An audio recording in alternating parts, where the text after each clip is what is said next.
So we had a debate earlier. Look at executive producer Jeff's quarter zippy. Mm-hmm.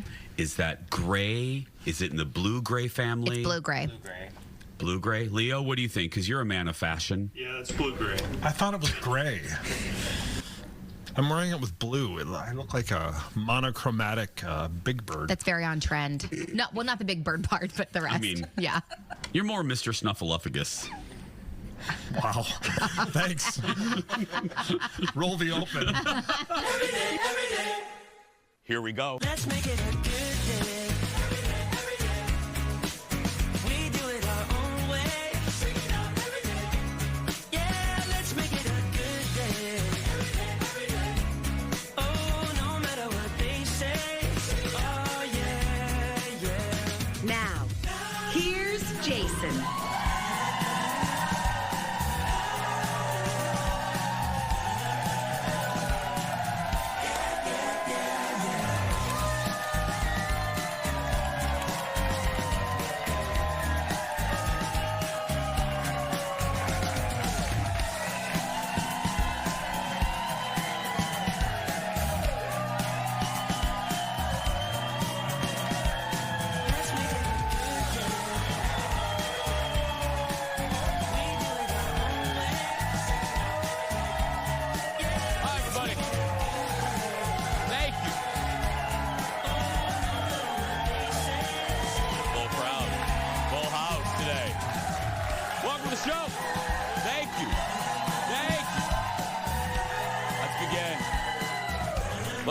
Let's get going. Hi, everybody. How y'all doing? How y'all doing? You doing well?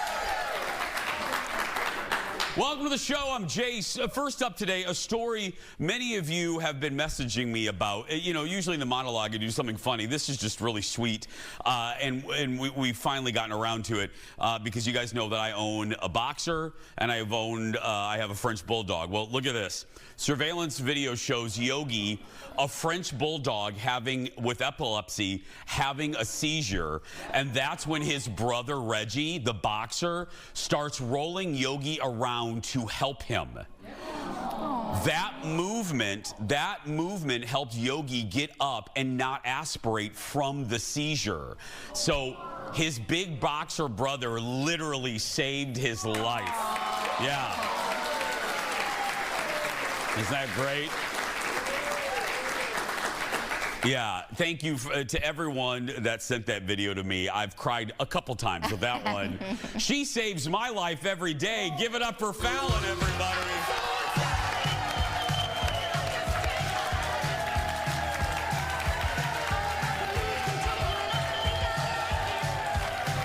Hello, friends.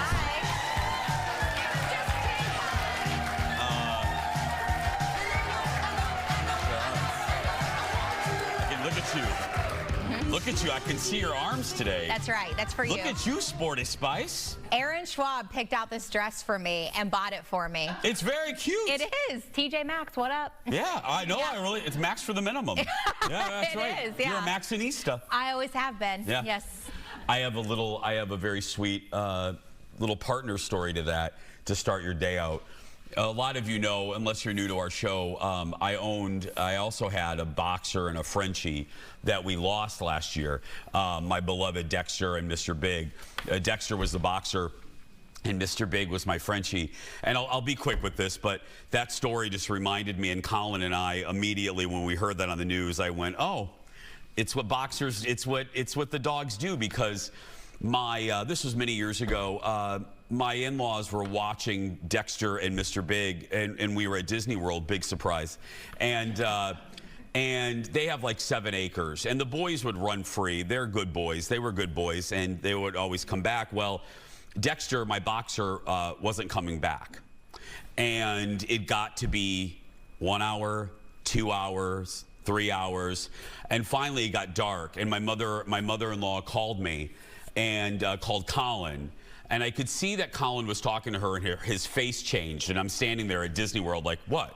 What? And he got off and he goes, I don't want you to freak out, but they can't find Dexter. Now, just so you guys know, it's not that I picked favorites, but Dexter meant everything to me. That dog, was my world. And Colin goes, don't freak out. They're going to look for him. Well, fast forward another hour, and my father-in-law was like, darn it, I'm going to go out one more time and look at him in the dark. And Mr. Big ran. Mr. Big loved my father-in-law. And Mr. Big, little Frenchie, ran with my father-in-law. And they walk out of the door, and my father-in-law wanted to go one way. And he started walking that way. And Mr. Big started walking the other way. And my father-in-law was getting frustrated. He's like, Biggie, get over here. And Biggie was like looking at him like, no, like absolutely not. And then little Biggie with his little legs started running the other direction. And my father-in-law got so mad. He's like, Mr. Big, get over here. And Mr. Big's just running, and he stops and he turns around and he looks at my father-in-law and he starts barking. And then he starts running more. And Biggie was strategically barking. And then all of a sudden, my father-in-law heard another bark. And then Biggie barked. And then he heard another bark, and then Biggie barked. Mr. Big led my father-in-law to Dexter, who was caught in a fence. He was suspended in like a barbed wire fence and couldn't escape. And Biggie, like some sort of weird Lassie episode, led my father-in-law to Dexter and saved him. Like saved Dexter. Yeah, it's great. So sweet. They're magical, man. They're magical. They are. They're good boys. So thanks to everybody that served that story to me. Yeah. Okay. Time for the hot dish. Roll it, Leo. Here we go. Here we go. Woo. Woo. First up today, the battle for Bond. It's been 4 years since James Bond was last on the big screen. No Time to Die was Mr. Craig's last turn as the British spy. Well, now odds makers in Vegas and elsewhere are out with their latest predictions on who will suit up as 007. And let me tell you, you're probably thinking of a couple right now that you've heard in the news over the past few years. Well, we have a new number one. But let's take a look at the top three. The actor with the third highest odds is Aaron Taylor Johnson. Now, reports are he's already actually done a screen test. He is actually one of my picks. I got to tell you, he would be a great pick. He's probably number two for me. The second most popular pick right now, former Superman Henry Cavill. A lot of people like him, but I got to tell you, I don't know. I think because he's already been Superman, and it's like, how many characters can he be? But we have a new front runner. Whoa.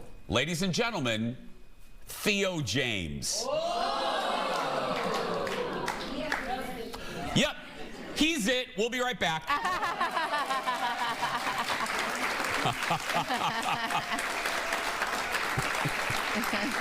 Stay tuned for Sherry Shepherd. No.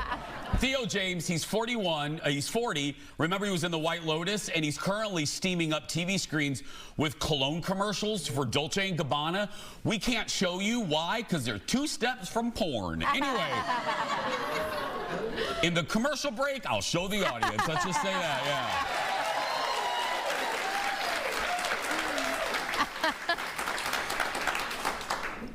Anyway, others in contention, Josh O'Connor and Regé-Jean Page. Thoughts? Is it a rule they have to be British?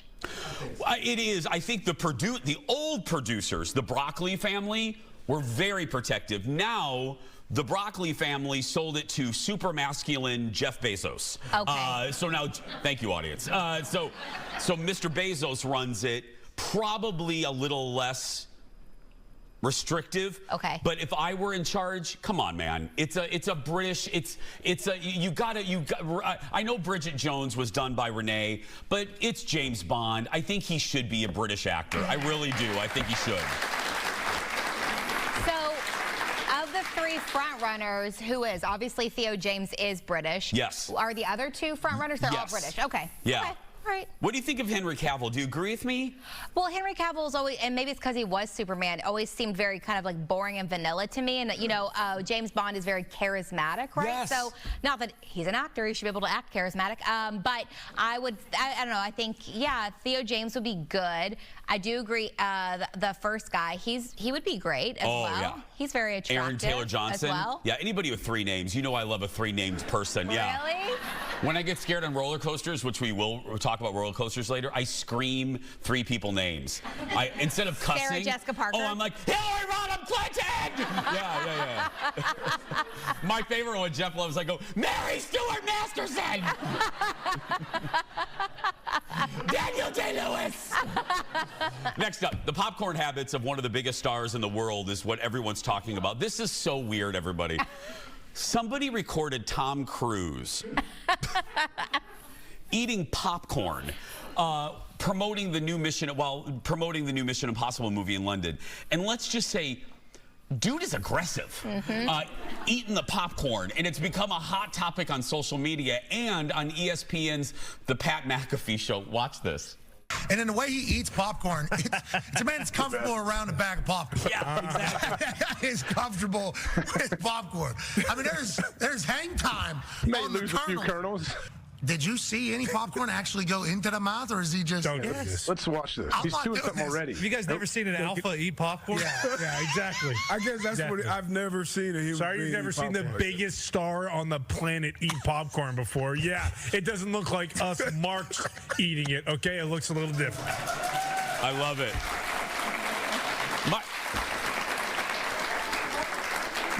My favorite part of this is McAfee and the crew talked about that for nearly 3 minutes. It is bizarre.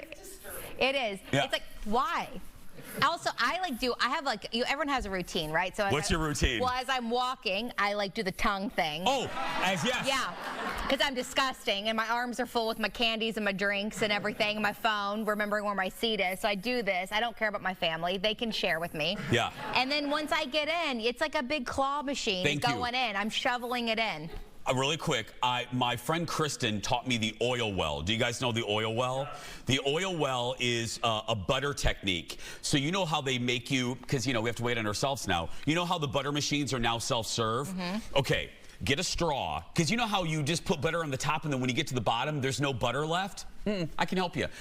Get a straw and put the straw down inside the popcorn bucket and connect the straw to the butter machine. Laugh, clowns, laugh, but it works. And it butters the whole thing. Oh my gosh, that's Yeah. so funny. Cruz was interviewed on the show and asked about his eating habits. Watch.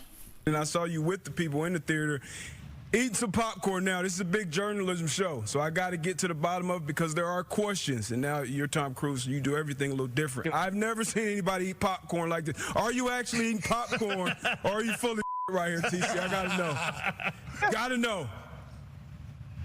Man, I'm eating popcorn. They know when I'm going to these movies that I'm watching, and I'm eating popcorn. He's eating popcorn.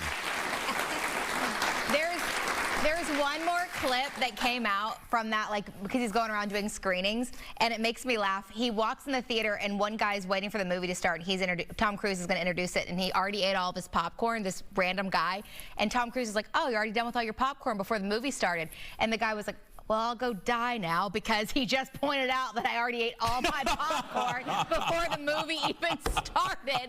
And it's like going viral for that as well. It's making me Tom, laugh. buy the guy some popcorn. I More know. dish when we come back. Back in a moment, everybody. Stay right there.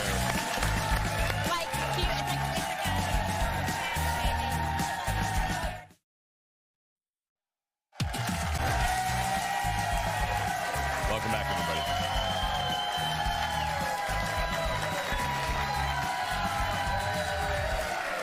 Welcome back, everybody. More dish for you now. Natalie Portman and John Krasinski are on the hunt for the Fountain of Youth in a new heist movie hitting Apple TV Plus tomorrow. Natalie stopped by The Late Show and revealed something surprising about how she steals crap from movie sets. Look at this. Look at this. Have you ever taken anything from a movie set? Yes. What have you stolen? I took the lighter from Jackie. Oh, that's nice. That was cool. Nice lighter, it was I'm like guessing. monogrammed. Sure. I took one of Anakin's braids from Star Wars. One of his braids? Not they Amidala's braids? No, because he had that clip on. Sure, yeah. And there were 30 of them because he had to have a new one a freshie, Sure. And did anybody know you were doing this? So George didn't know. This is how he's finding out. I lost it, so I can't give it back. She's so beautiful. Yes. I love her. Me too. I love her so much. If you guys have ever, if you haven't seen it, it's wrong season. I'm weird. I watch movies seasonally. Like I always watch in the fall, You've Got Mail. And in the winter, I always watch a movie called Beautiful Girls. And yeah, it's a really charming movie. It didn't do really well. It came out in '96, all-star cast. It was filmed here, and Natalie Portman is a little girl in it, a very precocious, intelligent little girl, and she will steal your heart. Uma Thurman's in it, Matt Dillon, Timothy Hutton, Rosie O'Donnell, Michael Rappaport, our friend. Go watch. It's called Beautiful Girls. Wow. You've never seen it? No, You would love it, Fallon. Okay. Oh, why am I? Oh my goodness. I like it. There is one that she's in that I love, and I cannot think of the name of it, so help me. It has Ashley Judd. Places in the Heart. Where the heart is. That one I love. That's one of my favorites. Where she lives in the Walmart. She has the Walmart baby. Yeah. Yes. Nova Lee. Yeah. Nova Lee? Nova Lee. Based on a book, yeah, she gives birth in a Walmart.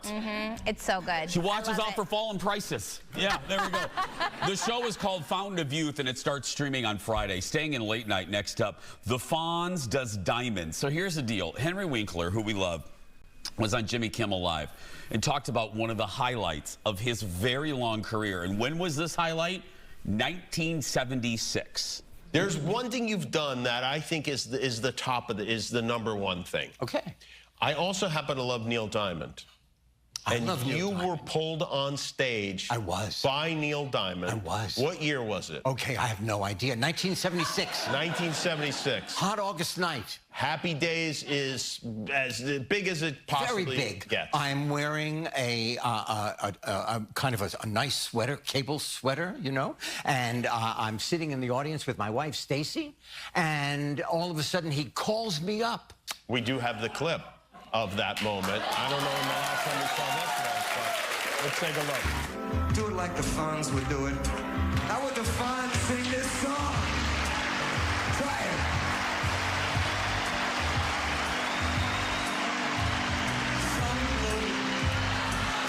Everybody knows. Dig it.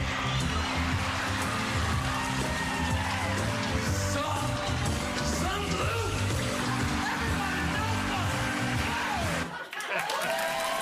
So great. So great. Henry hosts the new show Hazardous History. It's coming to the History Channel in June. Have you ever interviewed him? Oh, no, I haven't. No. One of the nicest guys in showbiz. I've heard that from everyone. Everybody. He was here. I've met him in LA, and he is just the most kind man. And all of you young folks watching the show, I don't know if there's really another comparison, but Happy Days was everything in the late 70s. It was the biggest show on television. It literally saved the ABC television network. ABC was in the toilet. And Happy Days, Laverne and Shirley, you couldn't go anywhere without seeing something with the Fonz. There were lunch boxes, and everyone went, hey. And if you, yeah, it was crazy. Next up, a big day for theme park fans. Universal Studios, very much talked about Epic Universe Park, opened this morning in my second home of Orlando. Hello, Orlando. We love our affiliate there. The park features 5 different worlds in one park. They include Super Nintendo World, How to Train Your Dragon, Island of Burke, Dark Universe. That one features classic movie characters, Celestial Park, that one's kind of in the middle, and the Wizarding World of Harry Potter, Ministry of Magic. Look at this, everybody. Take a look at the lines outside the park Thursday morning, waiting to be the first ones to get inside. Yeah, that was earlier, and that's just a portion of the line. Now, Universal has been doing previews for weeks and weeks and weeks. People have gotten in. We were just in Orlando together at Disney World, and we were talking with some folks who know some folks who know folks that are cast members, and I hope their opening day goes well, because the previews have had some snafus. Some people have waited in these preview days. One person in particular that I know waited in the Harry Potter line. Are you ready? 5 hours. Got to the front of the line, and like National Lampoon's Vacation, when John Candy's like, sorry folks, park's closed. They got to the front of the line after 5 hours. They were 5 from getting on, and the ride broke down. Yeah. And it was closed for the rest of the day. But in Universal's defense, that's a preview. You take that chance when you go before opening. It's like a beta version of an app. Yeah, but I'm like, are they able to fix that? Or I feel like our ride's going to be breaking down a lot. I don't know. There was one day I was telling you, we also heard from our friend that there was a day of the previews that all but like one ride broke down during one of these preview days. But this happens, and Universal does this. Disney doesn't do this. They don't. Universal believes in the preview days. Disney will test and test and test, and then open it to the public because they don't want yahoos like me flapping. You know, oh, I heard all the rides broke down. Yeah. So this is an entirely new park. Yeah, in Orlando, at Universal Studios Orlando, there are currently 3 parks. Well, no, there are 2. Universal Studios, Universal's Islands of Adventure, and now this will be the 3rd park. Okay. Each feature a Harry Potter land, and for you parents out there, you're going to love this because you have to buy 3 separate tickets to go to each one of the Harry Potter Are worlds. they super close to each other? They're very close. Unlike Walt Disney World, where you have to bus or boat to the different parks, the great thing about Universal is you can walk to all of these. That's nice. Yeah, and all the hotels are, because it's landlocked between highways and stuff. I'm excited. I want to, you and I are thrill ride people, so we have to go. I'm down. Well, I don't want to, I'm not going to wait in a 5-hour line. You've treated me to a luxurious treatment of a VIP situation. I've ruined you. You've ruined me. Yeah. I can't wait in lines I have ruined you. Yeah. I know. I'm a changed person. I know. Yeah. Next in the dish, we all multitask, right? But one famous face is taking it a little bit too far.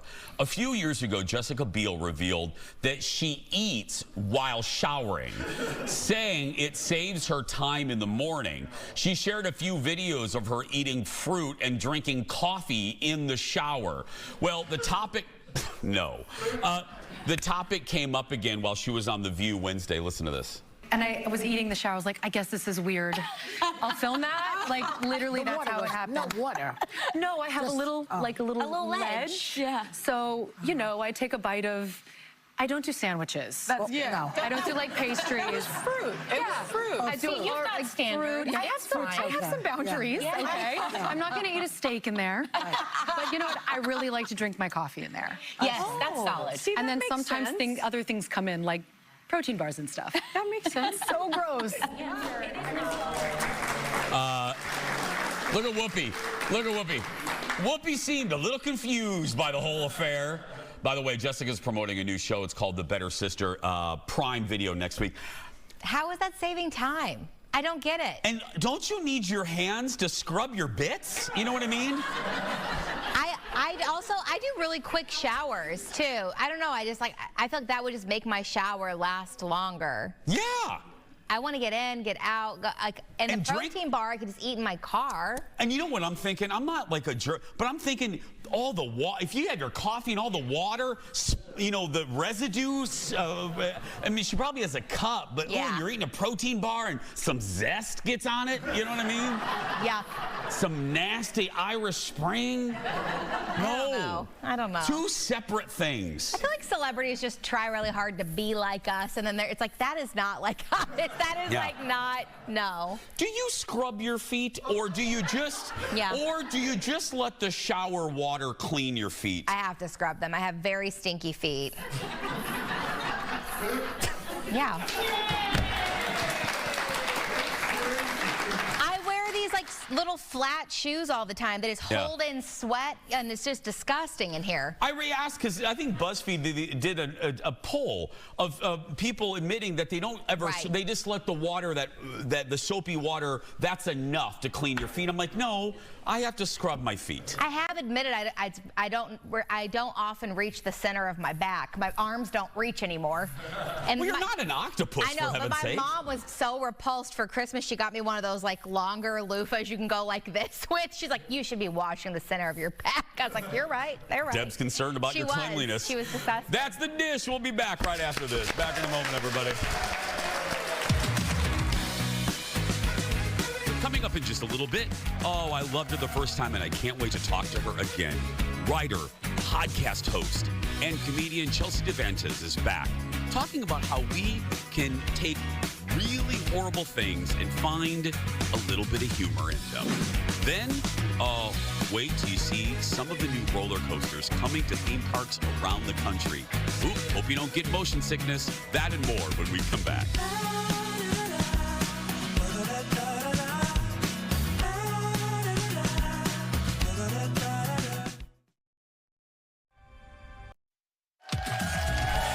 Welcome back, everybody.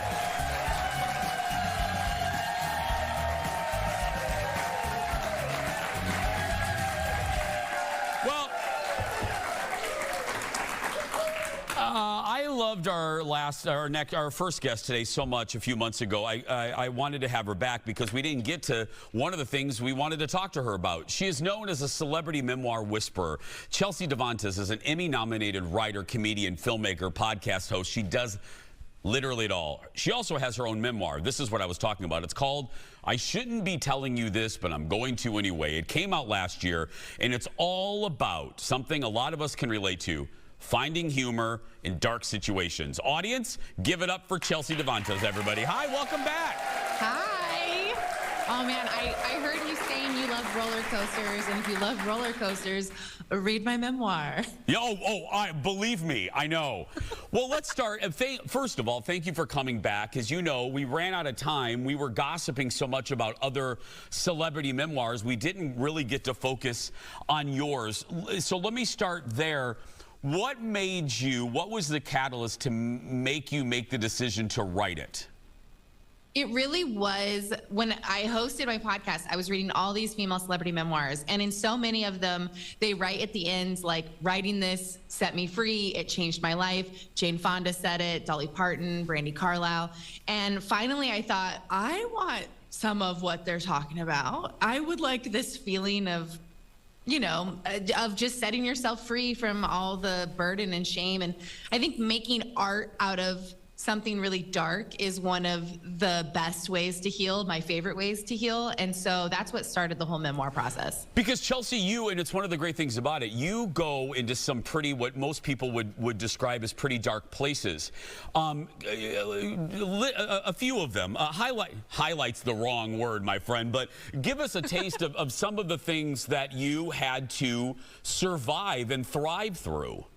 Yeah, it's I'll give you a little traumatic trailer. I went through domestic violence when I was a teenager. That was pretty intense. I found out my dad was not my real dad when I was 14, and then I dated a magician. Now, are those last two things related?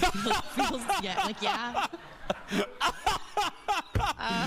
And then it covers, you know, getting into Hollywood, becoming Jon Stewart's head writer, some more. You know, it's not really the overcome stuff, but it also has some really happy stuff. But I think like the light stuff lives right next to the dark stuff for a lot of us. And so it's like, how do you weave through all of it?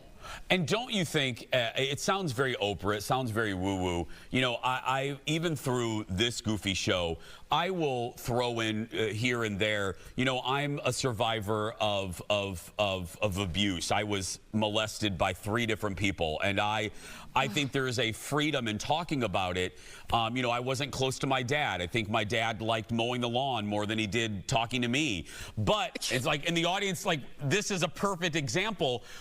People need almost permission to laugh and to see the light in some of these darker situations, don't you think? Yes, this is also why I love you so much, because the reason why abuse can happen, you're talking like 3 different people, like, is because we allow it to live in shame. And it lives in shame because we're not allowed to talk about it. We're not allowed to laugh about it. When someone shares, we don't know how to react. So the more people, the more comedians, the more anyone who can share is truly, it's activism. It's tiny activism, because the more we talk about it, the less it will happen in the world. And we just have to be able to talk about it and talk about things like abuse and domestic violence and have jokes in them, because it's too hard to experience without laughs. Yeah, and okay, so we have the trauma, but there's also, some embarrassing stories as well, and we all have them. Any that float to your mind that you would love to share with the audience? Yeah, I want to make sure I can say these words on air, but You know, I had a situation where I had to bike to the doctor. I was so poor, I had to ride my bike to the doctor, but the issue I was having was with my butt. So I'm like on a bike. And then I found out, this is so crazy. This is actually one of the funnier stories, which it won't sound like it, but everyone was like, you are pregnant. And I swear to God, I was the first female incel because I was like, no one will sleep with me. So there's no way I'm pregnant because I'm out here trying. I'm putting in the work.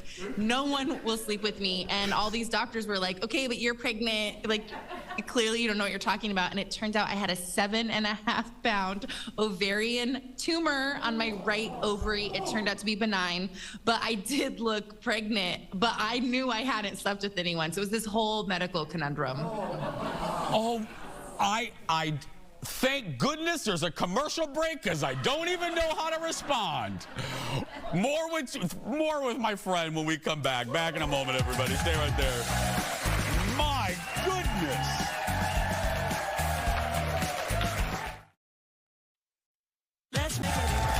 Welcome back, everybody.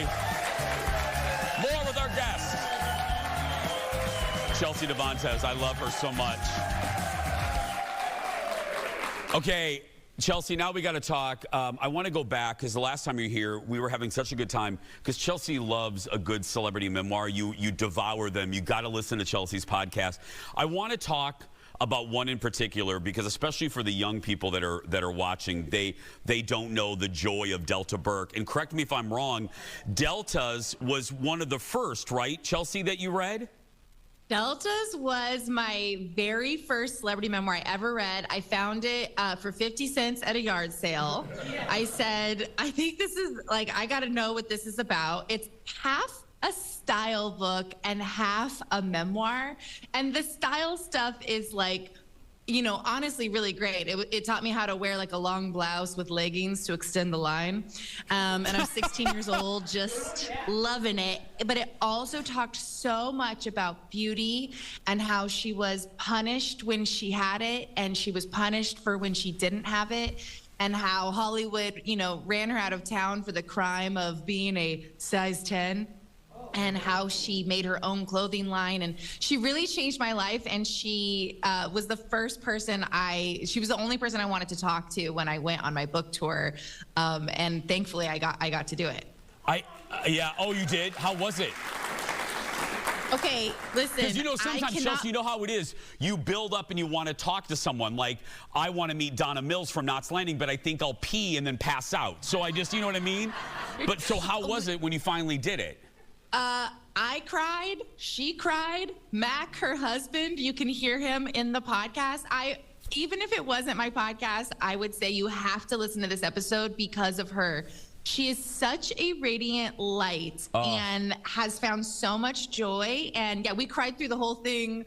It was incredible. She's incredible. Because what the audience, you may guys not know, especially young folks out there, and Chelsea will back me up on this, it is shameful that Delta was really, really one of the first women to be publicly in the tabloids, continuously fat shame. I hate that term, but that's really what it was. Yeah. And the behavior was basically sanctioned by the network and the producers. They did not defend her. They removed her from the show.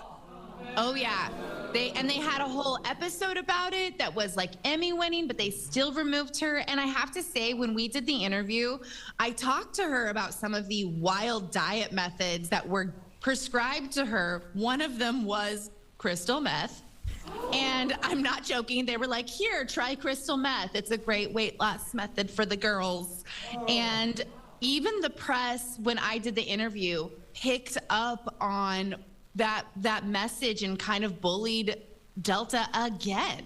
And it is, I mean, she really pioneered the way for women in Hollywood and for us to exist in our bodies as they are. And she survived so much. And Mac, her husband, has been by her side through all of it. And like their love comes through in the episode. It's really cool. What's one that you've kind of eaten up recently that you've loved?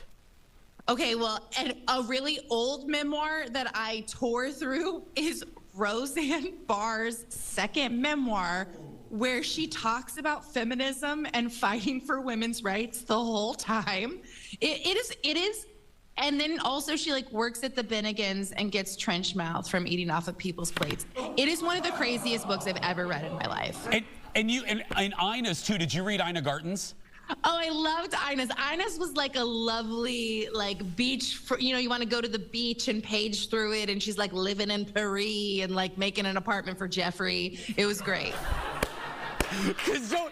Chelsea, isn't it? Ina, I think, is living the best life of anyone on this planet. She spends 20 minutes with her husband a month. It's amazing. She then just goes and like bakes and has like cool friends. Like, what a life. Okay, I got to tell you, in 10 seasons, we've had a lot. You're just one of my favorites, and we just appreciate your time every time you say yes. So thank you, sweetie, so much. I'll be here whenever. I adore you, and I feel like we're best friends, and I can't wait to hug in person one day. Absolutely. Be sure to grab a copy of her book and listen to her podcast, The Glamorous Trash, wherever you get your podcast. Give it up for Chelsea, everybody. We'll be right back. Back in a moment. Back in a moment, everybody.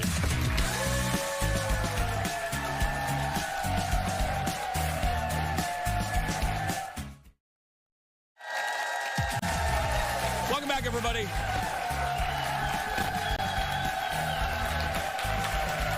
Welcome back.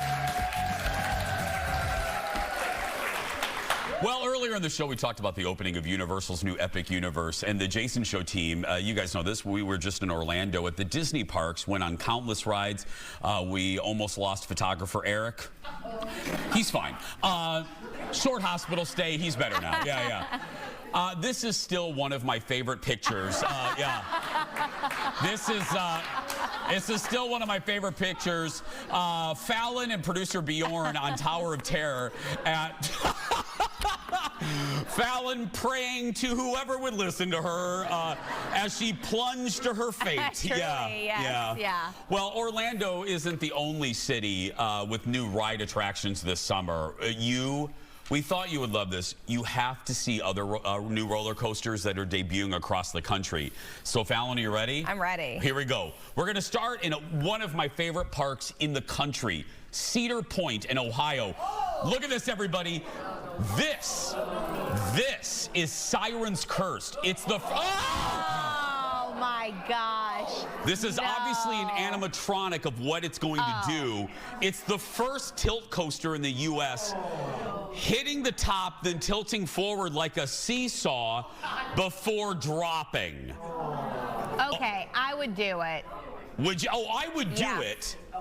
Would photographer Eric do it is a whole other, absolutely not. No. See, that scares me because I love roller coasters, but that moment where you get to the top and you look down, that to me is actually the scariest part of any roller coaster. Oh, agreed. And you hear it click. You know, like click, click, click. No. And then you go. Yeah. I love all roller coasters. I just don't like drop ones. So like when they have the tower and you go up and it just drops you. Like Tower of Terror, that's why you look like that. Yeah, the only reason I even do Tower of Terror is because it's like a full experience and you're inside for most of it. But the ones that are like at parks like that park where they're just outside and it looks like a Space Needle, you would nope. Let's stay in Cedar Point. One new ride opened last year, but was closed for modifications. What? Almost right away. It's open again.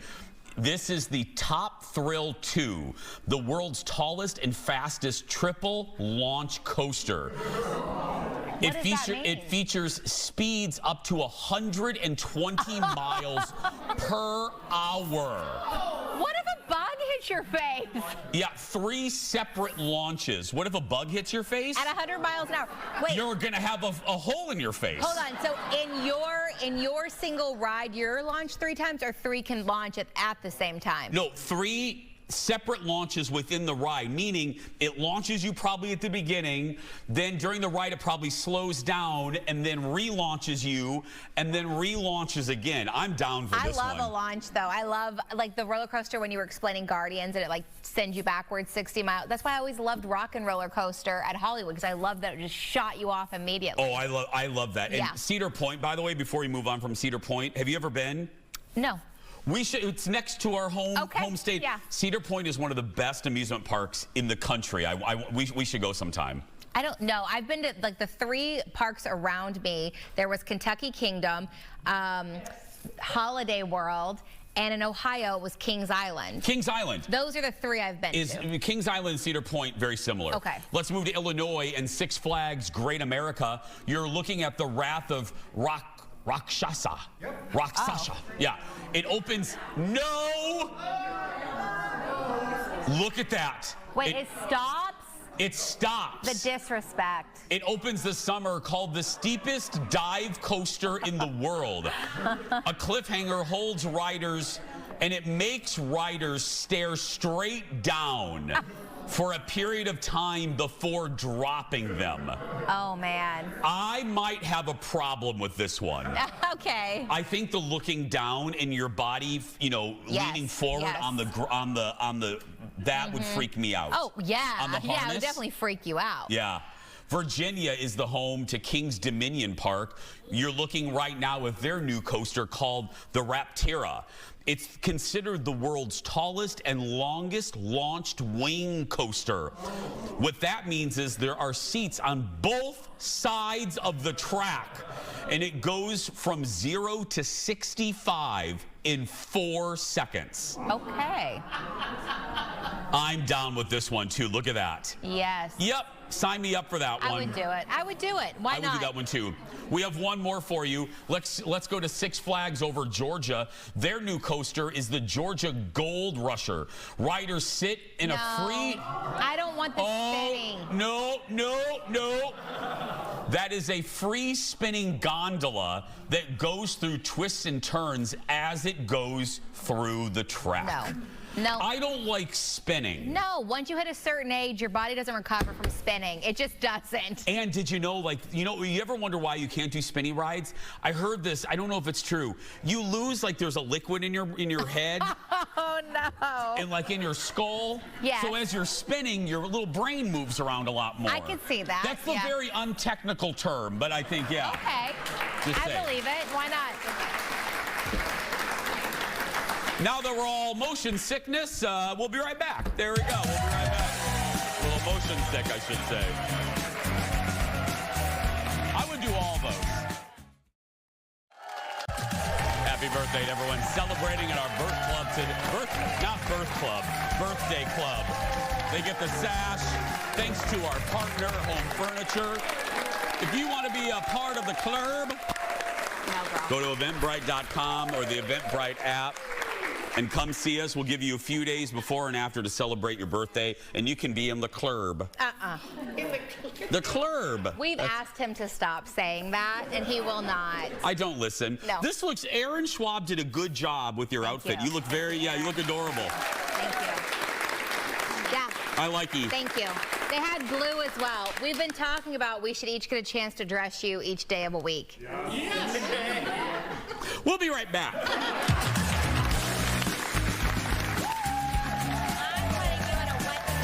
Great.